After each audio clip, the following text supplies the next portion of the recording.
यत्र पातमहं वन्दे परमानन्दमाधवम् श्रीमन्मदनगोपालं वृन्दारण्य पुरन्दरम् श्रीगोविन्दं प्रपद्येऽहं दीनानुग्रहकारकम् वन्दे मुकुन्दमरविन्ददलायताक्षम् कुन्देन्दुशङ्खदशनं शिशुगोपवेशम् इन्द्रादिदेवगणवन्दितपादपीठम् वृन्दावनायमहं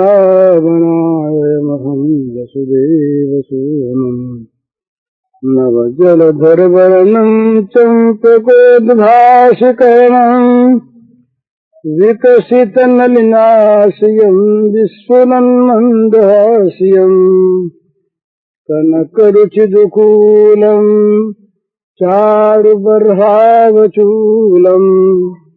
कमपि निखिलसारं नौमि गोपीकुमारम् वंशीविभूषितकरान्नयनीरदाभात् पीताम्बरादनुनबिम्बफलाधरोष्ठात् पूर्णेन्दुसुन्दरमुखादरविन्दनेत्रात् कृष्णात् परं किमपि तत्त्वमहं न जाने ध्यानाभ्यासवशीकृतेन मनसा तन्निर्गुणं निष्क्रियम् ज्योति किंचन योगिनो यदि परम पश्यन्ति पश्यन्तु ते अस्माकं तु तदेव लोचन चमत्काराय भूयाचरम् कालिन्दी पुलिनेषु यत्किमपि तन् नीलं महो धावति श्री राम मुझ सब जग जानी करऊं प्रणाम जोरि जुग पानी। जो वस्तु जो स्थिति बदलने वाली होती है वो स्वाभाविक ही सदा सम नहीं रह सकती। जितने भी संसार के पदार्थ हैं, जितनी भी अवस्थाएं हैं, वो सदा बदलने वाली है। आज जो उसका रूप है क्षण भर के बाद वो नहीं रहेगा।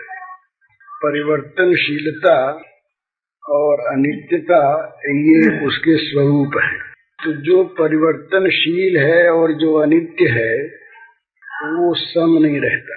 और परिवर्तनशील और अनित्य वस्तु में जो धारणा है वो भी सम नहीं रहती। इसलिए जगत में, जगत के पदार्थों में जो उन पदार्थों के स्वरूप को लेकर के एक रसता है वो कभी हो नहीं सकती। वो भगवान में है। भगवान आत्मा वो नित्य एक रस है, सम है। लेकिन जगत में तमाम विषमता है। विषमता को लेकर के जगत बना है। जब महाप्रलय होता है उस समय प्रकृति साम्यावस्था को प्राप्त हो जाती है तो जगत रहता नहीं। जहाँ प्रकृति में क्षोभ होकर विषमता आती है, भगवान के संकल्प से जब प्रकृति देवी भगवान के संकल्प का गर्भ धारण करती है तब विक्षोभ होता है और उस विक्षोभ से, विषमता से जगत की उत्पत्ति होती है। तो जगत की उत्पत्ति ही विषमता से है, तो जगत में विषमता रहेगी ही। तो जहाँ विषमता है वहाँ विषमता में समता देखने पर तो भले ही सुख शांति मिले, और विषमता को मिटाकर या अपने अनुकूल बनाकर सुख शांति प्राप्त करना चाहें तो ये संभव नहीं है। तो इस जगत में जो विषमता है, जगत के पदार्थों में जो परिवर्तनशीलता है, ये इनका स्वभाव है। और स्वभाव का अर्थ ये वो बदलता नहीं, उनका अपना भाव है, वो बदलता नहीं। इसलिए ये परिवर्तनशील जितने पदार्थ हैं ये सबको समभाव से सदा एक सी अनुभूति नहीं कराते। कभी सुख होता है, कभी दुख होता है, और ये जितने भी सुख दुख हैं ये एक दूसरे के विरोधी हैं और सदा रहते हैं। जब तक ये विषमता पूर्ण जगत है तब तक द्वंद्वात्मक सुख दुखादि रहेंगे ही। सुख के साथ लगा हुआ दुख, लाभ में हानि, जय के साथ पराजय, शीत के साथ उष्ण, रात्रि के साथ दिन, ये जो द्वंद्व है ये द्वंद्व लगा रहेगा। और इस द्वंद्व को लेकर अनुकूलता प्रतिकूलता के कारण जो सुख दुख हैं वे रहेंगे। तो भगवान ने कहा सुख दुख संगक जो द्वंद्व हैं, द्वंद्वर विमुक्ता सुख दुख संगैर गच्छन्त मूढ़ा पदमव्ययम् तत्। भगवान के अव्यय पद को जो प्राप्त होते हैं, अविनाशी परम पद को, वो सुख दुखात्मक ये जो द्वंद्व हैं सुख दुख नामक, इनसे छूट जाते हैं। इनसे छूटने पर ही भगवान को प्राप्त होते हैं। तो सुख दुखादि जो द्वंद्व हैं, ये द्वंद्व न तो स्वयं एक से हैं और न सबके मन एक से है। एक ही काल में एक ही चीज किसी को अनुकूल होती है, किसी को प्रतिकूल होती है। वो चीज भी जैसी आज है कल नहीं रहती। तो वस्तु बदलने वाली है, वस्तु की अनुभूति लोगों को है वो अलग अलग है। तो वो सारा का सारा कल्पना को लेकर के हम लोगों ने सुख दुख की एक कल्पना कर रखी है।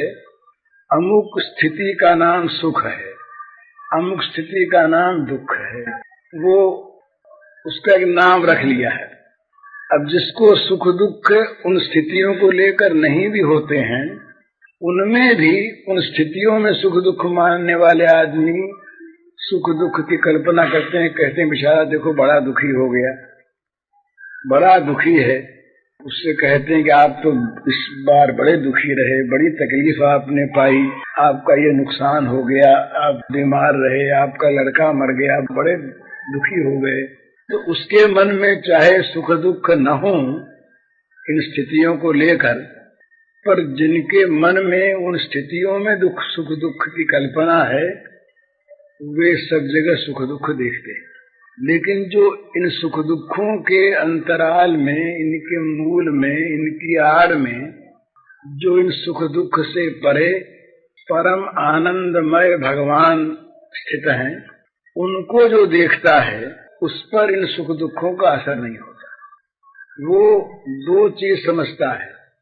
दो तरह के भाव हैं साधक के लिए। सिद्धावस्था में तो भावाभाव नहीं है, वहां तो वस्तु स्थिति है, और साधना में भाव होते हैं। तो दो भाव से साधना होती है, या तो दो निष्ठाओं के अनुसार, या तो जगत है नहीं, स्वप्नवत केवल दिखता है। जैसे स्वप्न से जागे हुए की दृष्टि में स्वप्न की सृष्टि कुछ नहीं रहती, इसी प्रकार ज्ञानी की दृष्टि में, विवेकी की दृष्टि में ये जगत रहता नहीं। तो जब नहीं है तो सुख दुखात्मक द्वंद्वों की कोई सत्ता नहीं है। अथवा ये जो कुछ भी है ये भगवान की लीला है। भगवान निरंतर लीला करते रहते हैं। ये जगत एक नाटक है, भगवान इस नाटक के सूत्रधार हैं। भगवान की इच्छानुसार सब लोग इस नाटक में पात्र हैं और सब अपना अपना खेल कर रहे हैं। जिनकी खेल बुद्धि है वो सुख दुख आदि से परे है। जिनकी खेल बुद्धि लीला बुद्धि न होकर सद्बुद्धि है संसार में, वे सुखी दुखी होते हैं। तो जो भगवान की लीला समझ लेते हैं इसको, वे सुखी दुखी नहीं होते संसार के इन परिवर्तनों को देख करके। वे संसार के सुखों की तो इच्छा ही नहीं करते और संसार के दुखों से उनको उद्वेग नहीं होता। दुखेषु अनुद्विग्न मनाः सुखेषु विगत स्पृह। दुखों में तो उनके मन में उद्वेग नहीं, तो दुख तो आते हैं ना, दुखों को तो बुलाता नहीं, इसलिए वहां स्पृहा न करने की बात नहीं है। और सुख की आदमी स्पृहा करता है आवे। तो वो जो लोग हैं वे सुखों की तो स्पृहा ही नहीं करते और दुखों के आने पर उद्विग्न नहीं होते, क्योंकि वो सुख दुख दोनों में ही भगवान की लीला का अनुभव करते हैं। अब लीला में, वेश में, स्वांग में, चाहे कोई कैसा ही वेश धर करके आवे, जब आदमी किसी चीज को खेल के रूप में ठीक देखता है तो खेल खेलने वाले की वो अभिनय चातुरी को देखकर प्रसन्न बहुत होता है कि देखो ऐसा इसने अभिनय किया, जिस अभिनय में सबको रुला दिया, सबको हंसा दिया, सबको खिजा दिया। इस प्रकार का वो कला का उसने विकास किया कि जिसमें जहाँ जो बात ठीक वैसी ही दिखी। लेकिन देखो ना कितनी सुंदर इसकी कला है, कैसी अच्छी ये कला जानता है, कैसा अच्छा ये निपुण है खेलने वाला। तो चाहे वो बीभत्स क्रिया हो, खेल जो है वो कहीं बड़ा बीभत्स हो, बड़ा वो रौद्र हो, बड़ा भयानक हो, पर भयानक बीभत्स में भी वो देखेगा उस खेलने वाले की चातुरी को कि कितना बढ़िया खेल खेलता है। उसकी चातुरी देखकर प्रसन्न होगा, उस बीभत्स से, भयानक से डरेगा नहीं, क्योंकि उसको वो लीला मानता है। और फिर उस लीलामय की ओर, उस कलाकार की ओर उसकी दृष्टि जाती है कि देखो कितने सुंदर कला में ये निपुण है, कैसी अच्छी कला करता है। उसी श्री बाबू ने तो ग्रंथ लिखा काला चांद गीता बंगला में। उसके प्रारंभ में ही उन्होंने ये संसार के जीवों के सौंदर्य माधुर्य का, इनकी सब कलाओं का वर्णन करके कहा कि भाई जो इस प्रकार रच सकता है वो रचने वाला कैसा होगा। कोयल में जिसमें ऐसी सुंदर मीठी वाणी, मीठा शब्द भरा, फूलों में जिसने कितने बढ़िया बढ़िया गंध भरे, सूर्य में जिसने कैसा प्रचंड प्रकाश दिया, चंद्रमा में कैसी शीतलता दी, बच्चों को देख के मन मोहित हो जाता है, उनमें एक स्वभाव सुलभ सौंदर्य दिया। माता पिता के हृदय में, पति पत्नी के हृदय में, मित्र मित्र के हृदय में विचित्र विचित्र विभिन्न भावों के जिसने प्रेम का प्रादुर्भाव किया, वो इन सब कलाओं का जो निर्माता है वो कितना कलापूर्ण होगा, कितना सुंदर होगा, उसी को लेकर फिर वो आगे कुछ चलते हैं और श्री कृष्ण में इन सारी कलाओं की परिणति वो दिखाते हैं। तो जब इसमें हमारी बुद्धि ये हो जाएगी कि ये लीला है, तो उसके बाद सुख में भी, दुख में भी, जीवन में भी, मृत्यु में भी, हानि में भी, लाभ में भी, हम हानि में हानि के स्वांग को देखेंगे और लाभ में लाभ के स्वांग को देखेंगे। जीवन में और मृत्यु में भी स्वांग को देखेंगे। भाई मौत का सांग सज के आ गया और जीवन का स्वांग सज के आ गया, तो सजने वाले को देखेंगे कैसा ठीक मृत्यु बन गया है। मृत्यु है नहीं, क्योंकि उसमें तो मृत्यु है नहीं, मृत्यु भी उसकी एक कला है, जीवन भी उसकी एक कला है। तो उसकी ओर जब दृष्टि हमारी रहेगी तो ये द्वंद्वादि जितने भी द्वंद्व हैं, ये सुख दुख आदि, इनका फिर हम पर असर नहीं होगा। इनका असर नहीं होगा तो विशेष बात और क्या होगी कि इन सुख दुखों को लेकर जो पाप संताप होते हैं वो नहीं रहेंगे। जब इन सुख दुखों को हम सुख दुख मानकर इन दुखों को हटाना चाहते हैं और इन सुखों को प्राप्त करना चाहते हैं, और चूंकि ये सुख दुख हम पर बहुत ज्यादा असर डाले हुए हैं, तो इन सुख दुखों को प्राप्त करने और हटाने में जो भी उपाय हमारे सामने आता है, जो भी कोई बताता है, हम व्यग्र हुए उसी उपाय में लग जाते हैं, चाहे उपाय अच्छा न हो उसी का नाम पाप है। तो इन सुख दुखादि में जब हमारा मन आसक्त रहेगा, इन दुखों का और इन सुखों का जब हमारे मन पर असर रहेगा, तो इन सुख दुखादि के प्राप्त करने और हटाने के लिए ही हम रात दिन यत्नवान रहेंगे। इन्हीं में ये दुख ना आवे, ये सुख आ जाए, जो आ गए हैं उनकी रक्षा हो और बढ़ते रहें। ये स्वाभाविक ये होगा, जगत में जो कुछ भी हमारे प्रतिकूल है वो ना आवे, और अनुकूल जो हमें प्राप्त है वो बना रहे और भी बढ़ता रहे। बस यही सबकी कामना रहती है। जो भोग परायण मनुष्य हम लोग हैं, कामोपभोग परमाहितावत निश्चिता, वो अनिश्चित विभ्रांता मोह जाल समावर्ता प्रसक्ता काम भोगेशु पतंति नरकेशु चौ चिंता में प्रमेयांच पर्यांतोपाश्रिता। इस प्रकार रात दिन उसी चिंता में हम लोग लगे रहेंगे। तो उस चिंता में रहने पर क्या होगा, कामना दुश्चिंता ये विवेक को हर लेती है। उस समय जो भी उपाय सामने दिखता है भाई यही करो, उस समय दृष्टि रहती है केवल उस वस्तु पर, कैसे भी वो मिले, वो जो प्राप्त करना हम चाहते हैं उस वस्तु को, उसके प्राप्त करने का चाहे साधन वैध हो या अवैध हो, निषिद्ध हो या वैध हो, हम उसको नहीं देखते, हम प्राप्त करना चाहते हैं और रात दिन चिंतित रहते हैं।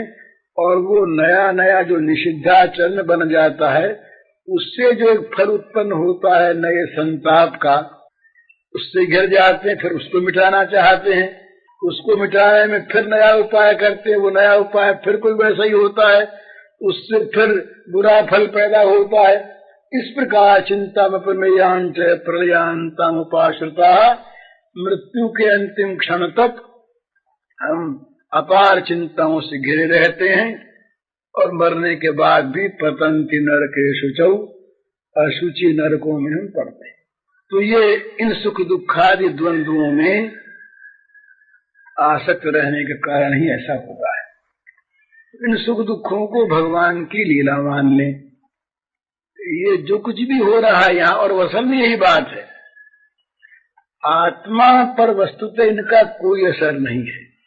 जब तक आत्मा ये प्रकृति के साथ संयुक्त है, तभी तक आत्मा में सुख दुखादि जन्म मृत्यु आदि की धारणा होती है, छूटता नहीं। पुरुष प्रकृतिस्थो ही भुंक्ते प्रकृति जान गुणान कारणम गुण संगोष्य सद सद योनि जन्मसु। बुरी भली योनियों में जन्म इसीलिए होता है, होता हुआ दिखता है कि जब तक ये पुरुष प्रकृतिस्थ है, जब तक इन द्वंद्वों से घिरा है, जब तक सांसारिक हानि लाभ ही उसके सामने है, जब तक उसकी भोग दृष्टि है, जब तक वो विषयासक्त है, तब तक ये स्थिति उसकी रहेगी ही। सुख दुखादि उसको व्यापेंगे ही, अनुकूल प्रतिकूल भोग आवेंगे ही, अच्छी बुरी योनि में उसका जन्म होगा ही।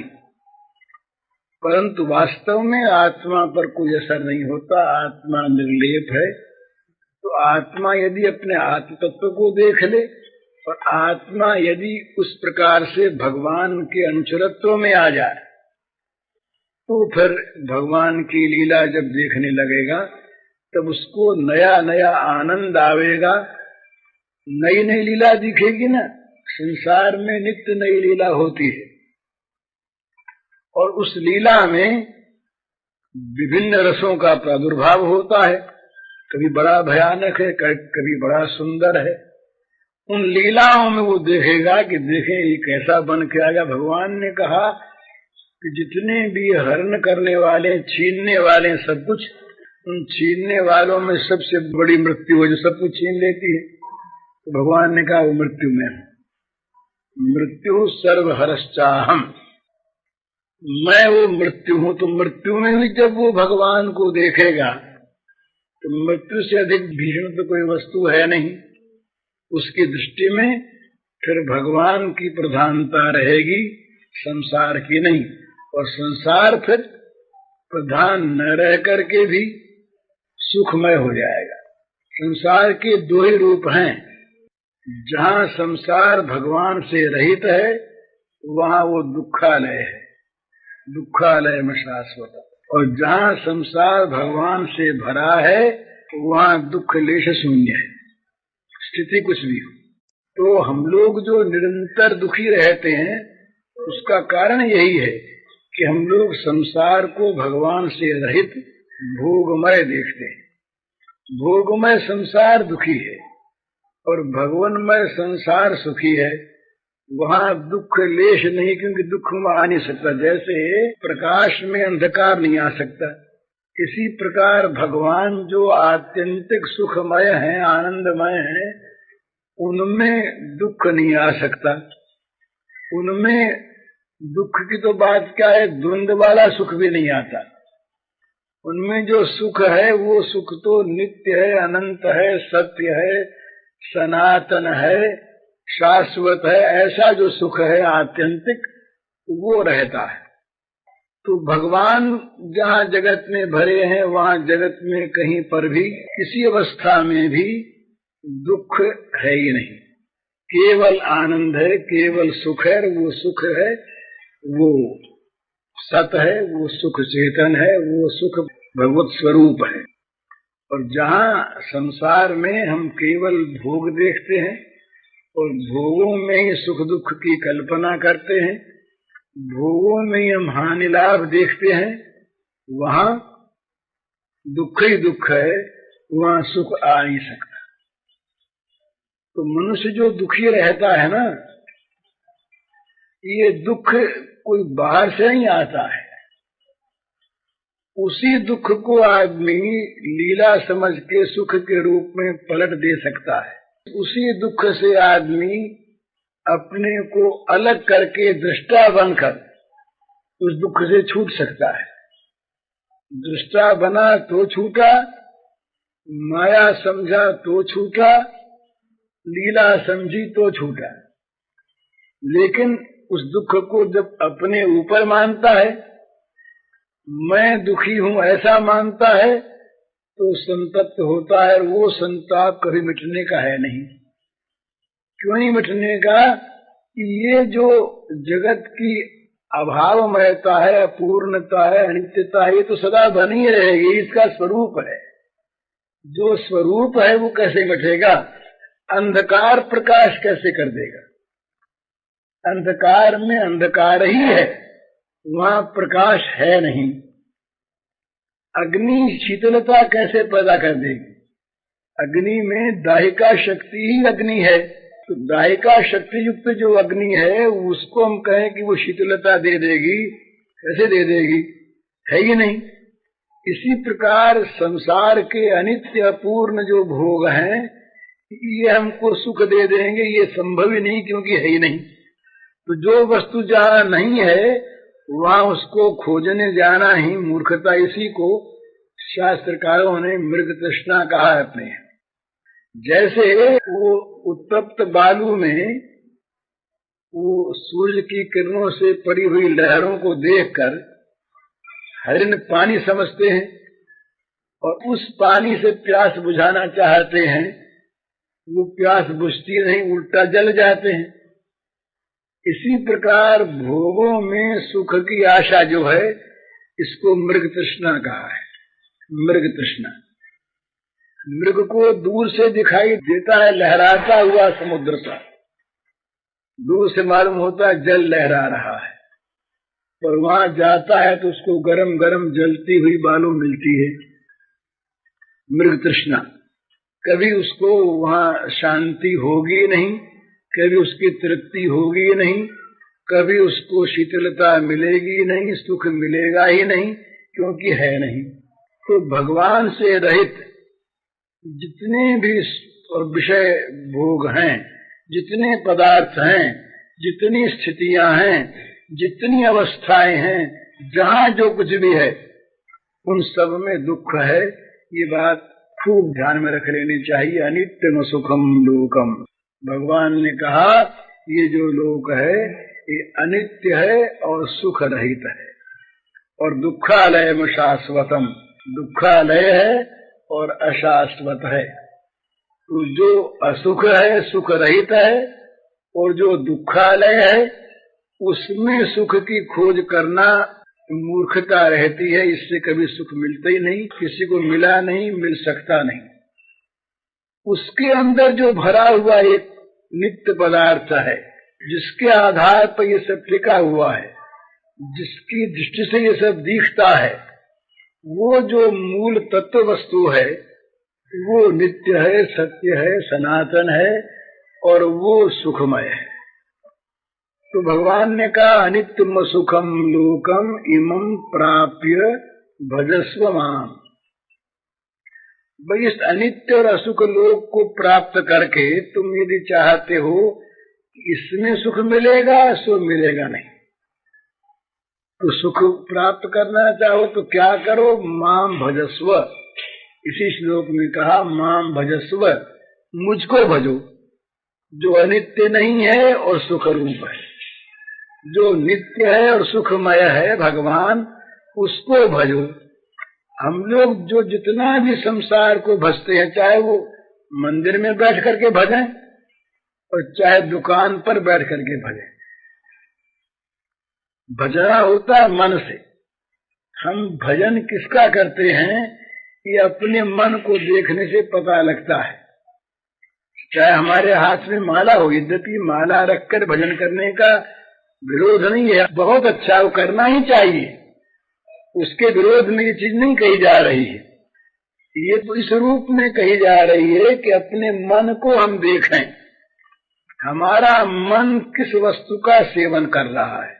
भगवान के सामने मंदिर में बैठकर हम जब भगवान से भोग मांगते हैं और भोगों के लिए अत्यंत चिंतित होकर भगवान से प्रार्थना करते हैं, तो वो प्रार्थना भगवान से करते हैं, पर भजन वहां पर भगवान का करते हैं कि भोगों का करते हैं। जरा इस बात को गहराई से देखना है। यदि भगवान भोग न दे वो हमको, तो बड़े बड़े आस्तिकों के मन में भी जो भोगासक्त है, यद्यपि भोगासक्त पूरा आस्तिक नहीं है, लेकिन किसी अंश में वो आस्तिक है, तो उस आस्तिक के मन में भी यदि भोगासक्ति है तो कभी कभी भगवान पर ये बात आ जाती है कि देखो ना, भगवान है कि नहीं पता नहीं, भगवान होते तो इतनी भी नहीं सुनते, भगवान होते तो उनके लिए कौन बड़ी बात थी। जरा से संकल्प से जब सृष्टि बन जाती, बिगड़ जाती है, तो मेरा मामूली सा काम भगवान नहीं कर सके। एक जगत के आदमी अगर किसी पर कृपा करें तो वो 100, 200, 500, लाख, 10 लाख, करोड़ रुपए दे देते हैं, यही इसकी हैसियत है। तो क्या भगवान इतना सा हमारा काम नहीं कर सकते? इतना सा नहीं किया तो पता नहीं, हम भगवान को भजते तो हैं लेकिन हैं कि नहीं पता नहीं, और हैं तो कम से कम दयामय तो नहीं। दयामय होते तो उनको हमारी दशा पर, दुर्दशा पर दया नहीं आती क्या? और नहीं आती तो या दयामय नहीं है या शायद नहीं हो, कल्पना ही हो। इस प्रकार की भावना अच्छे अच्छे लोगों में हमने आते देखा है, जो आस्तिक हैं, जो पीछे पछताते भी हैं कि हमारे मन में ये भावना क्यों आई। पर वो भोगा शक्ति जो है ना, वो भोगों का जो भजन कराती है निरंतर, वो भगवान का भजन नहीं कराती ना, इसलिए ये बात आ जाती। और जो भजन परायण होते हैं उनकी दृष्टि दूसरी है। भजन परायण लोगों की दृष्टि में संसार के हानि लाभ का कोई महत्व है ही नहीं। वो तो असतरण विश्वंग पुत्रदार गृहादिषु, उस सब पदार्थों में उनकी अनासक्ति रहती है, और वो अव्यभिचारी भाव से केवल भगवान का भजन करते हैं। तो उन भजन परायण व्यक्तियों में संसार के इन सुख दुखों की कल्पना आती नहीं। वे मान के लिए भजन नहीं करते, वे धन के लिए भजन नहीं करते।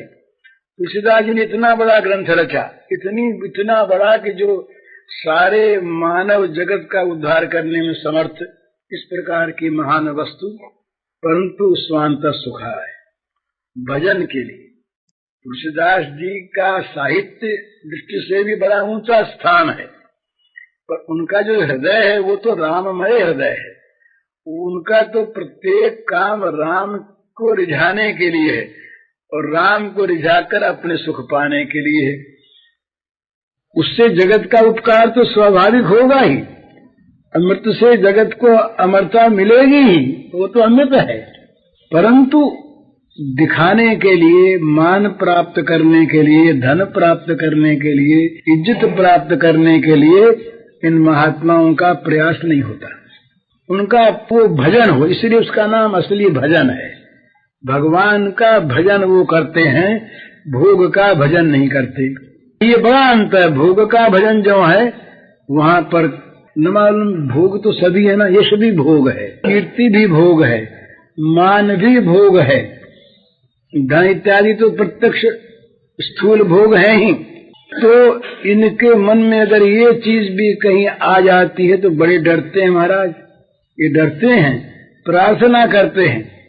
सूर तुलसी इत्यादि के भजनों को देखिए, शंकराचार्य ने भी कह दिया, मत सम पातकी नास्ति पाप अग्नि तत्समानी है मैया, मेरे समान तो कोई पापी नहीं और तुम्हारे समान पापों का नाश करने वाली। सूरदास जी को जरा सा कहीं एक दिन जरा सी क्षण भर के लिए विस्मृति भगवान की हो गई तो बड़ा अपराध। मौसम कौन कुटिल खल कामी, जिन तनु दियो ताही बिसरायो, ऐसो नमक हरामी। वो पुरानी बात है, कई बार मैं कह चुका हूँ। गांधी जी को किसी ने चिट्ठी लिखी, पुरानी बात, सन 20 की शायद बात होगी, कि सूर और तुलसी जब अपने को पतित कहते हैं, महान अपराधी कहते हैं, तो फिर हम लोग किस श्रेणी में आवेंगे? तो गांधी जी ने बड़ा सुंदर उत्तर दिया कि भाई उनकी पाप नापने की गज दूसरी थी, हमारी गज दूसरी है। हम बड़े से बड़े पाप को छोटा मानते हैं और उनकी दृष्टि में जरा सी भी भगवत विस्मृति हो गई तो वो समझे बड़ा भारी अपराध हो गया। तो वो भजन करते थे। भजन जहाँ पर है वहाँ भोगों की तरफ दृष्टि नहीं है, और प्रतिकूल भोग कहीं प्राप्त हो जाए तब तो साधक दृष्टि यदि है तब तो प्रसन्न होते हैं लोग। सिद्धावस्था में तो प्रतिकूल भोगों की में समता है, उस साधक दृष्टि में प्रतिकूल भोगों में सुख है। ये अपने कल परसों बात हुई थी ना, 3 दृष्टि है। विषयी जो है इसको भोग की प्राप्ति में सुख होता है, और साधक को भोग के न प्राप्त होने में सुख होता है, और सिद्ध दोनों अवस्थाओं में सुखी है। तो साधक की जो दृष्टि है वो दृष्टि प्राप्त करने की है। विषयी जिन चीजों को ममता आसक्ति पूर्वक चाहता है, साधक डरता है कि इनमें ममता आसक्ति कहीं उत्पन्न हो गई तो भगवान में होने वाली ममता आसक्ति कम हो जाएगी। वो कम हुई कि हम तो मारे गए। तो वो डरता रहता है, साधक डरता है, सावधान रहता है कि कहीं भी विषयासक्ति, कहीं भी विषयों में ममता, कहीं भी ये मन में आ न जाए। यदि आ गई तो उतना स्थान भगवान के लिए तो खाली करना पड़ेगा, भगवान वहां हटाना पड़ेगा। जितनी दूर में जगत की ममता आई उतनी भगवान की ममता कम हुई, जितनी भोगों की आसक्ति आई उतनी भगवान की प्रीति कम हुई। तो निकलेगी कहाँ से जगह? जितनी जगह भोगों को देंगे उतनी निकलेगी भगवान में से ही। उतनी दूर में हमें भगवान को हटाना पड़ेगा। तो ये इनको हमने स्थान दे दिया भगवान के साथ, तो ये भगवान का अपमान होता है। भगवान के साथ भोगों को स्थान जो सच्चे भक्त लोग हैं वो नहीं दिया करते, दे सकते नहीं। उनको तो वो चीज ऐसी मालूम होती है कि भगवान की विस्मृति कराने वाली कोई भी चीज, चाहे वो जगत में श्रेष्ठ से श्रेष्ठ हो, जो भी भगवान से जरा सा भी विमुख कराने में सहायकता दे उसको वो त्याज्य। तुलसीदास जी जैसे संत जितने इतने विनम्र, वो भी जली कटी बात कहते हैं। जरो सुसंपत्ति, आग लग जाए, जरी जाए उसो जीवन, उस जीवन में आग लग जाए। सो सब धर्म कर्म जरे जाहु, उन धर्म कर्म में आग लग जाए जो भगवान के चरणों में प्रेम नहीं करवाते। सो सब धर्म कर्म जरे जाहु, जन राम पद पंकज भाऊ, जल जाओ धर्म कर्म जल जाए। जरे जाहु सो जीवन जान के नाथ, जिए जग में अमरो बिन हो, जो जीवन तुम्हारा नहीं होगा उस जीवन में आग लग जाए। जरो सुसंपत्ति सदन सुख सुहृद मातु पितु हाय, कोई बाकी नहीं रखा। जरो सुसंपत्ति सदन सुहृद मातु पितु हाय, सन्मुख हो तो जरा पर करते सहसा है। देखिए सब में आग लग जाए, क्योंकि वो देखते हैं कि इनमें अगर मन कहीं गया, ये अगर कहीं हमारे जीवन पर अपना प्रभाव डाल सके तो भगवान से कम हो जाएगा उतना। तो वो तो निरंतर चाहते हैं कि भगवान हृदय में भरे रहें, जगत में कुछ भी हो। या जग में जह लगी या तनु की प्रीति प्रतीत सगाई, सो सब तुलसीदास प्रभु हुई सो हुई सिमट कठाई। सब और कुछ नहीं, चौन सुगति सुमति संपत्ति कछु, हृदय सिद्धि विपुल बड़ाई, हेतु रहित अनुराग राम पद बढ़ अनुजन अधिकाई। ये सन्मति सदगति संपत्ति रिद्धि सिद्धि और विपुल बड़ाई, जगत में तो सब चाहते हैं। जितने अच्छे अच्छे लोग हैं, चाहे वो साधक हों, चाहे विषयी हों और चाहे सिद्ध हो, यही तो सब चाहेंगे। और क्या चाहेंगे? कोई संपत्ति चाहेगा, कोई रिद्धि सिद्धि चाहेगा, कोई विपुल बड़ाई चाहेगा, कोई सन्मति चाहेगा, कोई सदगति मुक्ति चाहेगा। ये कहते हैं जहाँ प्रेम नहीं हो ऐसी कोई चीज हमको नहीं चाहिए। तो क्या चाहिए कि बस बिना हेतु का अहेतुक प्रेम भगवत चरणारविंद में, राम चरणारविंद में निरंतर मेरा बढ़ता रहे। और गोपियां तो कहती कि जगह नहीं रही, वो तो कहती कि हमारे तो हृदय में भाई क्या करें, संसार की बात तो अलग है, संसार की तो कोई चर्चा ही नहीं है। आपके परमात्मा को, आपके बताए हुए ब्रह्म को ध्यान करने के लिए कुछ हृदय में से जगह रखें तो वो भी नहीं है। नाहिन रहो ही मैं ठोर, नंद नंदन अछत कैसे आनिए उर, और चलत चितवत दिवस जागत सुपन सोवत रात। कोई समय ऐसा नहीं जिस समय वो हृदय में से निकलता हो। चलत चितवत दिवस जागत सुपन सोवत रात, हृदय ते वह श्याम मूर्ति छिन नहीं तो उठ जात। क्षण भर के लिए भी वो श्याम मूर्ति इधर उधर जाती ही नहीं, तो जगह ही नहीं, जगह रही नहीं मन में, तो और को लावे कैसे। तो जगत की ममता, जगत की आसक्ति, जगत के विषय तो तब मन में आवे जब मन में जगह बचे तब। तो ये भक्त लोग जो होते हैं, भगवान की लीला देखने वाले, ये इन चीजों को मन में आने नहीं देते। तो ये असली भजन करने वाले ये होते। ये असली भजन करने वाले का स्वरूप ये अपने मन में आप देख ले। अगर इन द्वंद्वों का असर होता है और इन द्वंद्वों को लेकर के हम हर्ष और उद्वेग को प्राप्त होते हैं, तो समझना चाहिए कि भगवान का असली भजन नहीं हो रहा है, कमी है। और इन द्वंद्वों को लेकर के हम पर कोई असर अगर नहीं होता, ये तो जैसे रात के बाद दिन, दिन के बाद रात, ये जैसे लगे रहते, इसी प्रकार ये जगत जो है ये बनने बिगड़ने वाला है। जगत की प्रत्येक स्थिति, प्रत्येक पदार्थ, प्रत्येक अवस्था ये निरंतर जन्मती और मरती रहती है। ये इसका स्वभाव है, ये अपरिहार्य है। जातश ध्रुव मृत्यु ध्रुव जन्म मृत्यु तस्माद अपरिहार्य थे न तुम सोचे तो मर रसे। भगवान ने कहा कि सोचने की बात नहीं है, ये जो बना है बिगड़ेगा ही, जो जन्मा है मरेगा ही, इसमें बात कौन सी है।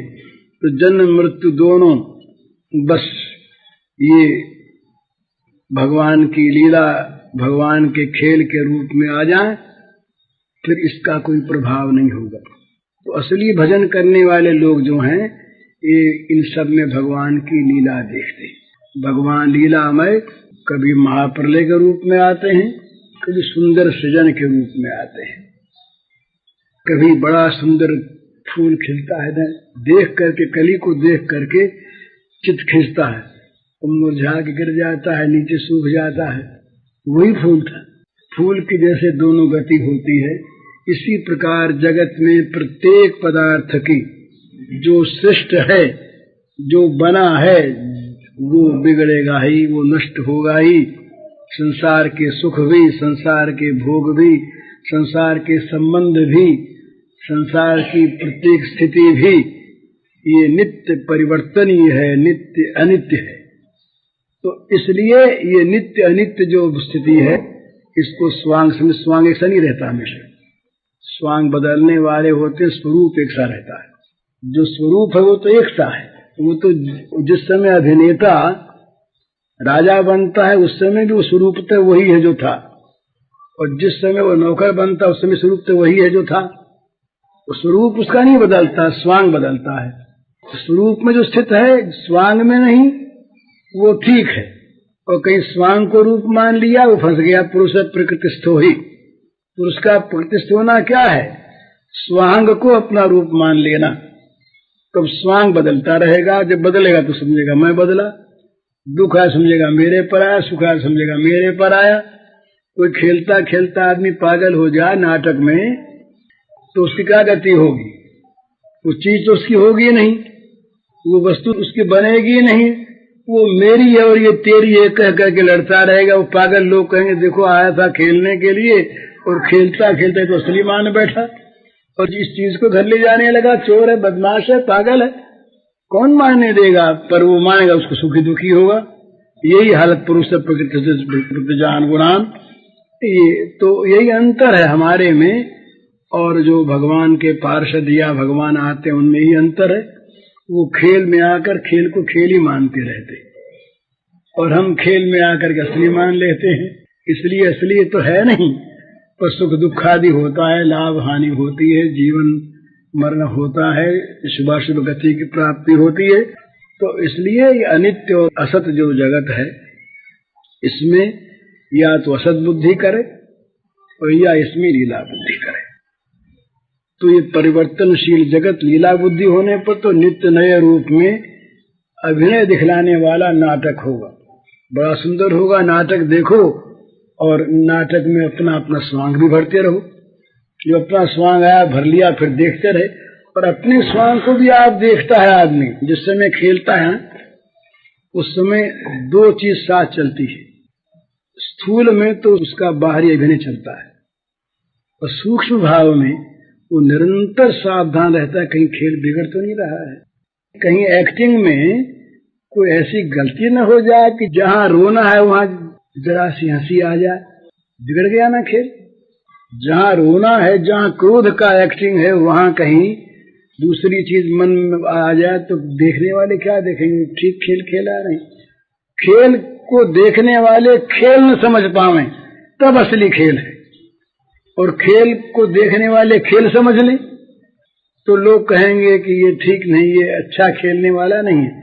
अच्छा खेलने वाला ऐसा खेलता है कि उसको देखने वाले उसको असली समझ लेते हैं। इसी को भगवान ने कहा समाचर तदर्थम कर्म कौन्तेय मुक्त संग समाचर। कर्म करो भली भांति करो, पर आसक्ति को छोड़कर भगवान के लिए करो, ये लीला। और आसक्ति युक्त अपने लिए करें, ये लीला नहीं, ये बंधन। तो कैसे बंधन होगा? वो छूटेगा नहीं। यज्ञार्थात् कर्मणो अन्यत्र लोकोयम कर्म बंधन। जो कर्म यज्ञार्थ नहीं होते, भगवदर्थ नहीं होते, वे सारे कर्म बांधने वाले होते। इसलिए कर्म तो करो और भली भांति करो, पर आसक्ति को छोड़कर तदर्थम उस भगवान के लिए करो, तो कर्म बंधन कारक नहीं होंगे। बंधन कारक जो कर्म नहीं होंगे, बस वही कर्म भगवान की पूजा बन जाएंगे, वही कर्म भगवान के का लीलाभिनय बन जाएंगे। वो कर्म फिर अपने को भी सुखी करने वाले होंगे। वो कर्मों का फिर दृष्टा रहेगा ना। एक तो होता है कर्म में आसक्त होकर कर्ता बनकर, और एक कर्म होता है दृष्टा बनकर। तो दृष्टा केवल उस अद्वैत वेदांत में नहीं होता है, यहाँ भी होता है। यहाँ कैसे होता है कि मैं भगवान की पूजा कर रहा हूँ। जब अपने स्वकर्मणा तमभ्यर्च्य होता है ना, प्रत्येक कर्म के द्वारा भगवान की जब पूजा होती है, तो प्रत्येक कर्म करने वाला सावधान रहता है कि भगवान की पूजा की जगह कहीं भोग दृष्टि तो नहीं आ गई। स्वयं खाता है और भगवान की पूजा करता है। समर्पित कर्म यही होते हैं। स्वाद के लिए नहीं खाता, पूजा के लिए खाता है। सजावट के लिए कपड़ा नहीं पहनता, पूजा के लिए पहनता है। धन कमाने के लिए व्यापार नहीं करता, भगवान की पूजा के लिए करता है। तो जो प्रत्येक समय सावधान रहता है कि मेरी जो पूजा की भावना है ये कहीं भोग की भावना में न परिणत हो जाए, यहाँ भी वो दृष्टा है। यहाँ भी वो दो स्थूल दृष्टि से वो खा रहा है और सूक्ष्म दृष्टि से वो भगवान की पूजा कर रहा है। खाता क्यों है? भगवान की पूजा कर। ये दर्शनासी तत्कुरुषु मदर्पणम, जो खाओ वो भी हमारे अर्पण करो। तो इस प्रकार से भगवान की लीला जगत को मान लेने पर सुख दुख आदि द्वंद्वों से चित्त हमारा हट जाएगा और इसका परिणाम तो यहाँ सुख तो है ही, कि द्वंद्व ही तो दुखमय। सुख आया तो फिर दुख आवेगा ही, रात आई तो फिर दिन आवेगा ही, दिन आई तो फिर रात आवेगा ही, और नहीं तो फिर इन सारे द्वंद्वों में भगवान की लीला और हम देखने वाले मजे में देखते रहें और आनंदित होते रहें। न पाप आवेगा न ताप आवेगा, मौज की मौज रही। हरि ओम। हरयो हिया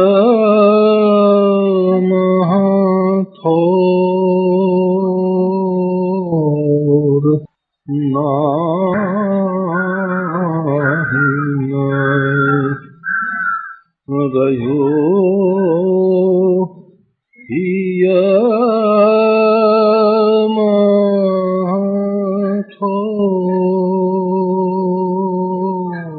नंद नंदन अछत कैसे, नंद नंदन अछत कैसे, आनिए उर्वार नाही आनिए उर्वार नाही हृदयो यमाठोर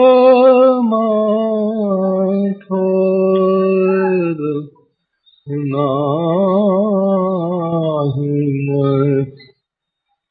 हृदयो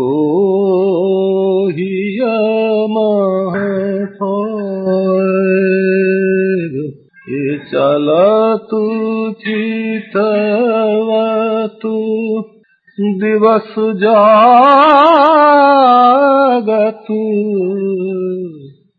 सुपन सोवतु रातु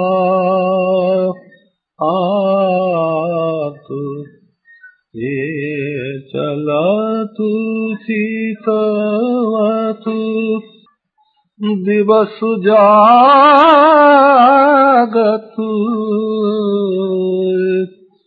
सुपन सोवतु आतु हृदय ते वह श्याम मूरति, हृदय ते वह श्याम मूरति छिनन इत उत जातु नाही छिनन इत उत जातु नाही हृदयो हियमाठोर नाही हृदयो हियमाठोर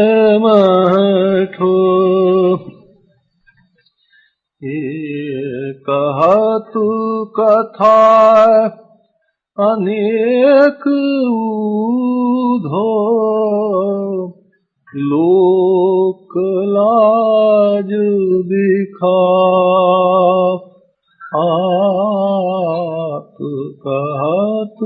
कथाए अनेक ऊधो लोक लाज दिखाए। कहा करो तन प्रेम पूरन, कहा करो तन प्रेम पूरन, घटन सिंधु समातु नाहिन, घटन सिंधु समातु नाहिन, रहो ओहिया महथोर नाहिन, रहो हिया महथोर। श्याम गात सरोज आनन, ललित गति ये मृदुहा, श्याम गात सरोज आनन, ललित गति मृदुहा, आस सूर ऐसे रूप कारण, सूर ऐसे रूप कारण, मरत लोचन प्यास नाहिन, मरत लोचन प्यास नाहिन, रहो हिया महथोर नाहिन, रहो हिया महथोर। नंद नंदन अछत कैसे, नंद नंदन अछत कैसे, आनिए उर और नाहिन, आनिए उर और नाहिन, रहो हिया महथोर नाहिन, रहो हिया महथोर।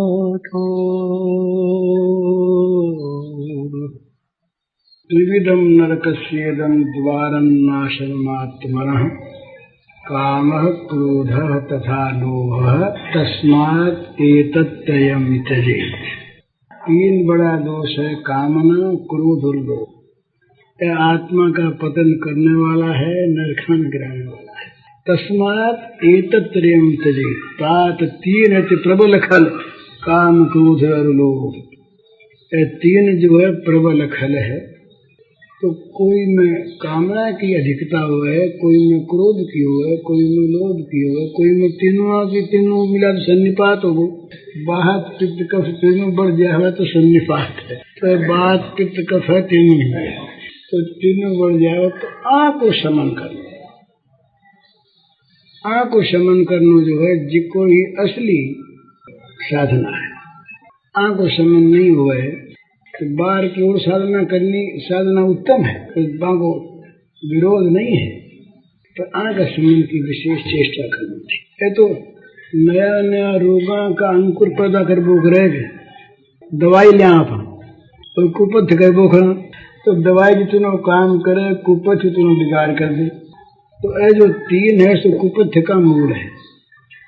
सारी कुपथ की बात आँख से पैदा हुआ। सारा जीवन का अनाचार अत्याचार जितना पैदा हुआ है सब तीन से। तीनों को शमन करेगा। भगवान की कृपा पर, भगवान के बल पर विश्वास कर और आंखों से आपकी तरफ से जानबूझ कर कोई ने भी दुख न देवे, ऐ तो कोई को करे ही नहीं। आपकी जान में भूल सब सब हो। क्रोध अगर हृदय में आ जाओ तो बाहर नहीं आ देना क्रोध खास। हाँ, वो तो क्रोध के समय बोले नहीं, क्रोध के समय नेम कर ले कि एक माला फेर के पीछे बोलसी, वो आवेश में जब नहीं बोले तो काम बन जाए। और फिर दूसरी फिर जब अलग बैठे तो फिर विचार करे कि क्रोध क्यों आवे। क्रोध आवे प्रतिकूलता में भय, आपा सबका अनुकूल है कि तो आपने सब अनुकूल किए उसी। जब आपा सबका अनुकूल नहीं, देख दूसरे को तो देखना चाहिए अधिकार, आपको देखना चाहिए कर्तव्य। आपा देखना दूसरे को कर्तव्य, वो काम क्यों नहीं करे, भले यूं करना चाहे तो। पर जब आपा अपना कर्तव्य पर स्थिर नहीं रह सका तो दूसरे ने कर्तव्य पर क्या रख सका है। आपा न आपा कंट्रोल में नहीं रख सके, दूसरे क्या रख सका। आपनी प्रतिकूलता न आपा को नहीं सह सका तो दूसरे की प्रतिकूलता न आपा क्या मिट सका। तो आज तक पीछे विचार करें बात को कि क्रोध जो आवे है जिको कामना से आवे, कामात क्रोध हो जाए, अर्थात मेरे मन की कोई नहीं हुई। क्रोध को मूल कामना है, कामात क्रोध हो जाते। जठे कामना पर चोट लगे भज वृत्ति उत्पन्न हो, वृत्ति को नाम क्रोध है। चोट खाई हुई कामना की वृत्ति को नाम क्रोध है, और सफल हुई कामना की वृत्ति को नाम लोभ है। तो कामना यदि मन में नहीं रहे, दूसरा आशा मिट्टी नहीं है, क्रोध मिट्टी नहीं। दूसरी स्थिति से, दूसरे आदमी से, दूसरे पदार्थ से, दूसरे से आशा मिट्टी और क्रोध मिट्टी।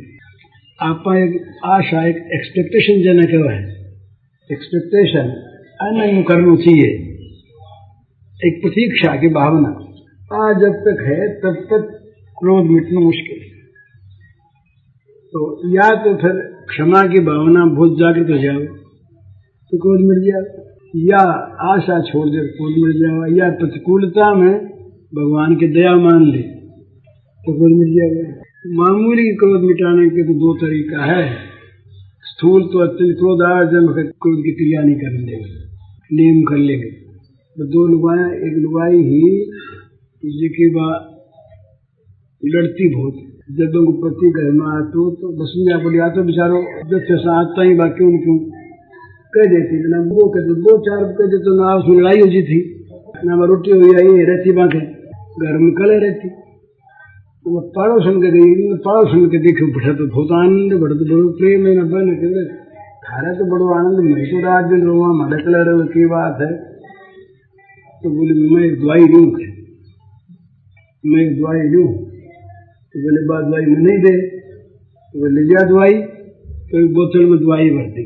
बेटे को देख आज तेरे पति आवा है, पति आने की टीम पर तो पहले से दवाई मुँह में नहीं ली, और मैंने ना तो गिट्टी ना थूकी, घंटा घंटा रह देगी दवाई ने तो ठीक होती इसी तरह दवाई असर करती सी। बोले ठीक है।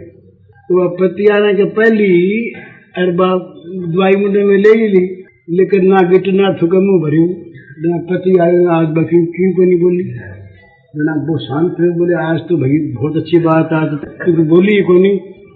अब वो दूसरों नहीं बोले ना, बोले भाई तू क्या करे, मेरी भूली, तुम बेचारी रात दिन काम करे थकी थकाई रहे, मेरे से कोई बात कर मैं खिंची तो ना तुम आप ही खिंचती, मेरी भूल है। जब आदमी आपकी भूल माने ना दूसरा आदमी ठंड हो जाए ना, बापा नहीं बोल बोली नहीं थारी भूल को नहीं मेरी भूल है, मैं आते ही सारे गले पर दी थी बोल नहीं भाई तेरी भूल को नहीं मेरी भूल है, दोनों राजी होगा, राजी हुआ ना वो खूब मजे में खाया पियो पापा सुन क्या बात है। दवाई तो भाई बहुत काम करो प्रेम दे मना दे 5 जनता दवाई बड़ो प्रेम आपस में हो, बोलना हुआ क्रोध की क्रिया तो बोलना हुआ, तो वही को नहीं प्रेम हो। जब बाप बोली एक दिन जाकर कभी बुजुर्ग दवाई लेना हूँ, उन्होंने बताई देनी दवाई, तो बोला सारा गुस्सों का सुकून सब प्रेम बोला प्रेम, तो बोले दवाई वाई इतनी बनी थी मैं तो पानी भर दिए थे। बात इतनी थी कि तू बोल रहा नहीं, तो ना थूका ना गिटे ना धोर बोलो हुई बनी, बोले जा बनी तो न बोल न दवाई तू बोली बनी।